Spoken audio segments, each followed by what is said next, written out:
बिस्मिल्लाहिर्रहमानिर्रहीम। अस्सलामुअलैकुम। तोसे की सोबत के बारे में आपने बहुत सुना होगा। आज हम आपको बनाना सिखाएंगे। खुद बनाइए घर में और मज़े लेकर खाइए। सबसे पहले आपने ऑयल के अंदर डाल देने हैं प्याज, टमाटर और लहसुन, और इसको थोड़ा फ्राई करने के बाद, थोड़ा भूनने के बाद इसमें डाल देने हैं घर के मसाले। 3 चम्मच भर के डाल दिया मैंने लाल मिर्च का पाउडर, 1 चम्मच हल्दी, 1 चम्मच खुश्क धनिया पाउडर, हस्बे ज़ायका नमक। मसाले को अच्छी तरह से भून लेंगे। इसके अंदर जाएंगी सब्ज़ मिर्चें, अपनी पसंद से डालिए, ज़्यादा पसंद है ज़्यादा डालिए। वैसे सोबत के अंदर सब्ज़ मिर्चों का जायका बहुत अच्छा आता है। अच्छा, जब अच्छी तरह से इसको कर लें, फ्राई कर लें, भून लें अच्छी तरह मसाले को, तब आप इसके अंदर डाल दें गोश्त। चिकन डाल सकते हैं, गोश्त डाल सकते हैं आप। आपको पसंद है बीफ पसंद है, आपको मटन पसंद है, डाल दीजिए। सेम यही प्रोसीजर है, आप कोई सा भी मीट यूज़ कर सकते हैं, red meat, white meet use कर सकते हैं।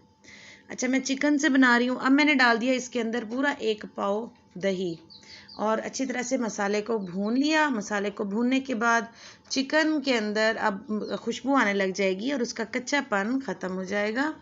और अब हम इसके अंदर डाल देंगे पानी, और पानी डाल रही हूँ ये मैं 1 पाव का ग्लास है। तो देखिए ये 3 पाव हो चुके हैं और अब ये लास्ट जो गिलास था 4 पाव, या 1 किलो पानी आप समझ सकते हैं। 1 किलो पानी डालें या 4 पाव। अब इसको प्रेशर कुकर को कर दें बंद। मिनटों में आपकी हो जाएगी सोबत तैयार। 10 मिनट तकरीबन आपने इसको प्रेशर कुकर में प्रेशर देना है। जो पानी बच जाएगा उससे आराम से आपकी सोबत बन जाएगी। चिकन भी गल जाएगा और सोबत भी मज़ेदार बन जाएगी। रोटियां पतली पतली सी तैयार कर लें। सराइकी में या तोसे की ज़बान में इसको कहा जाता है माने। पतले पतली रोटियां तैयार कर लें। जो आपने शोरबा तैयार किया उसके ऊपर से ऑयल पहले निकाल लीजिएगा और फिर जो बाकी का शोरबा है उसको छान लें और रोटियों के अंदर, जो कि आपने चूरा करके डाली रखी हुई हैं, उसके अंदर डाल दें। गरम गरम सोबत आपके पास रेडी हो जाएगी। यहाँ अगर आपको वीडियो पसंद आ रही हो तो मैं आपसे रिक्वेस्ट करूँगी कि मेरे चैनल को सब्सक्राइब कर लें, बेल आइकन ज़रूर प्रेस कीजिएगा ताकि मेरी हर नई आने वाली वीडियो और मेरी हर नई आने वाली रेसिपी आपको सबसे पहले मिले। और यहाँ पे अब हम इसको कर देंगे अच्छे से मिक्स। जो हमने रोटियाँ तैयार की हुई थी अपने हिसाब से बना लीजिए। आपको ज़्यादा रोटी पसंद है, ज़्यादा लोग खाने वाले हैं तो ज़्यादा रोटियाँ बना लीजिए। ये 6-7 रोटियों की सोबत है जो कि आपके साथ मैं शेयर कर रही हूँ। एग्जैक्ट मुझे याद नहीं आ रहा, या 7 है या फिर 6 रोटियाँ।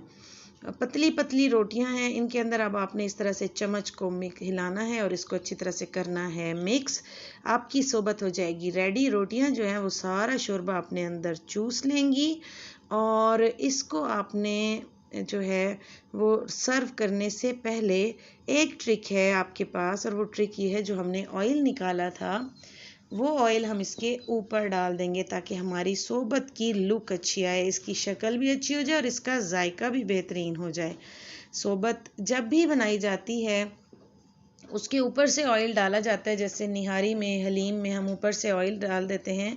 पहले ऑयल निकाल के रख देते हैं। ये टेस्टी ऑयल होता है, मज़ेदार मसालों वाला ऑयल होता है। इसको निकाल लेते हैं ताकि हमारा ऑयल जो है वो फिर यूज़ हो सके, और फिर ऊपर से हम डाल देते हैं ताकि हमारी सोबत मज़े की लगे। और आखिर में जब आपने ऑयल भी डाल दिया, अब इसके ऊपर एक लीमू छिड़क दें। ये सोबत की ट्रिक है। सोबत बनाने की ये जो चीज़ें हैं ये लाजमी फ़ॉलो करनी पड़ती हैं। इससे सोबत का जो मज़ा है वो दोबाला हो जाता है। प्याज के साथ, रायते के साथ, सैलेड के साथ सोबत को सर्व कीजिए। थाल के अंदर या परात के अंदर सोबत को खाने का मज़ा ही कुछ और है। और हमेशा जब भी तोसे में सोबत बनाई जाती है तो परात के अंदर ही खाई जाती है। मेरी वीडियो को आखिर तक देखने का बहुत शुक्रिया। अपनी दुआओं में मुझे याद रखिएगा। वीडियो अगर पसंद आए तो वीडियो को ज़रूर लाइक कीजिएगा। कमेंट्स में अपनी राय का इजहार कीजिएगा। अल्लाह हाफिज़।